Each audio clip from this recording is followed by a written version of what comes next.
د چین د بهرنیو چارو وزیر وانګ یي نن کابل ته ورسېد چې دا د طالبانو تر مشرۍ لاندې د اسلامي امارت لپاره یو مهم ډیپلوماتیک ګام ګڼل کیږي او ښیي چې بیجینګ د افغانستان په راتلونکي کې د خپل رول د پراخولو لپاره پریکنده هوډ لري. که څه هم چین لا تر اوسه د طالبانو حکومت په رسمي ډول نه دی پیژندلی، خو دا سفر چې د افغانستان، چین، پاکستان د بهرنیو چارو وزیرانو د شپږمې ناستې په اډانه کې ترسره کیږي، دا څرګندوي چې چین له غلي تعامل څخه منظم او د ګټو پر بنسټ همکارۍ ته داخلیږي. په کابل کې د وانګ یي خبرې د افغانستان د اسلامي امارت د بهرنیو چارو وزیر امیر خان متقي او د پاکستان له اسحاق ډار سره د امنیتي همغږۍ، سوداګرۍ د اسانتیاو او د چین او پاکستان اقتصادي دهلیز د افغانستان خواته د غځېدو پر مسلو وي. د اجنډا اصلي ټکي د سیاست او اقتصاد ګډې مسلې دي: د کانونو امتیازات، د کرنیزو توکو صادرات، د ترانزیت لارې او د ترهګرۍ پر ضد تضمینونه. د چین لپاره افغانستان هم اندېښنه ده او هم فرصت. له یوې خوا بیجینګ د هغو ډلو پر فعالیت اندېښمن دی چې کولی شي د چین لویدیځې سیمې او د بیلټ او روډ پروژې زیانمنې کړي. له بلې خوا افغانستان د مسو او لیتیم لوی زیرمې لري او جغرافیه یې د مرکزي اسیا، چین او جنوبي اسیا ترمنځ د نښلونکي په توګه ارزښتمنه ده. د کابل سفر او د اسلامي امارت له وزیرانو سره مخامخ خبرې څرګندوي چې چین حاضر دی په همدې چوکاټ کې ښکیل پاتې شي، که څه هم لا یې رسمي پیژندنه نه وي ورکړې. د دې غونډې کوربتوب په کابل کې د بیجینګ یا اسلام آباد په ځای اسلامي امارت ته هغه ډیپلوماټیک لید ورکوي چې له 2021 کال راهیسې لټاوه او په عین حال کې هغوی د امنیت او اقتصادي همکاریو په عملي ژمنو تړلي ساتي.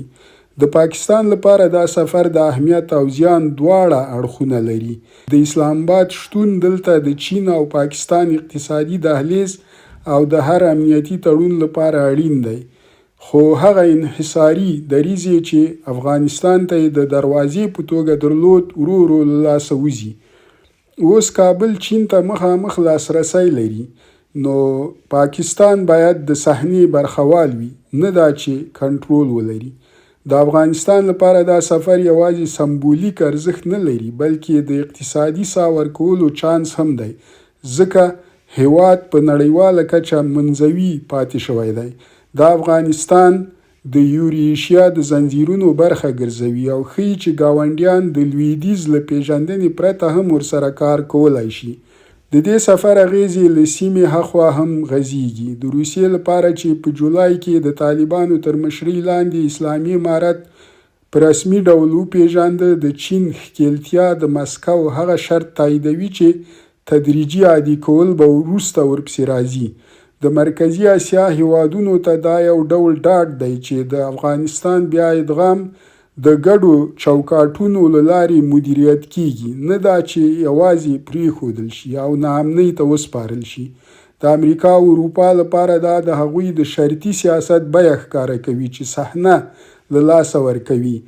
د امریکا واکپالنې هڅې هم د اروپا اغېز پیکه کړی دی. هلته په غزه کې د اسرائیل د نسل وژنې ملاتړ او په بشري حقونو په سرغړونو باندې سترګې پټول، خو په افغانستان کې د بشري حقونو له معیارونو پرته د تعامل دروازې نه پرانیزي. خو چین د دهلیزونو، قانونو او د ترهګرۍ ضد همکاریو پر بنسټ خپل نفوذ پراخوي.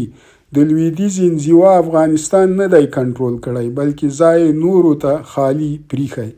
نو د وانګ یي کابل ته راتګ یوازې یو تش پروتوکولي سفر نه دی، دا د چین د سیمهییزې تګلارې بیا تنظیم دی. یو پیغام چې افغانستان د گاونډ له اقتصادونو نه نشي جلا کېدای او یوه څرګندونه چې بیجینګ په سیمه کې هم د پانګوال او هم د منځګړي رول لوبولو ته چمتو دی. د افغانستان اسلامي امارت د کوربتوب له لارې مشروعیت ترلاسه کوي. پاکستان د ګډون په واسطه د خپل ارزښت د ساتلو هڅه کوي او چین د غونډې په رابللو سره خپل نفوذ زیاتوي. په نړیوال ډګر کې بیا یو بل نرم بدلون رامنځته کیږي. افغانستان چې تر اوږدې مودې تشه بلل کېده اوس د لویدیځ نه بلکې د یوریشیا په ملاتړ بیا د شبکو برخه ګرځي. پایله یې پیژندنه نه ده بلکې تدریجي عادي کېدل دي. یو بهیر چې اوس یې د سرعت ټاکونکی بیجینګ دی نه واشنګټن.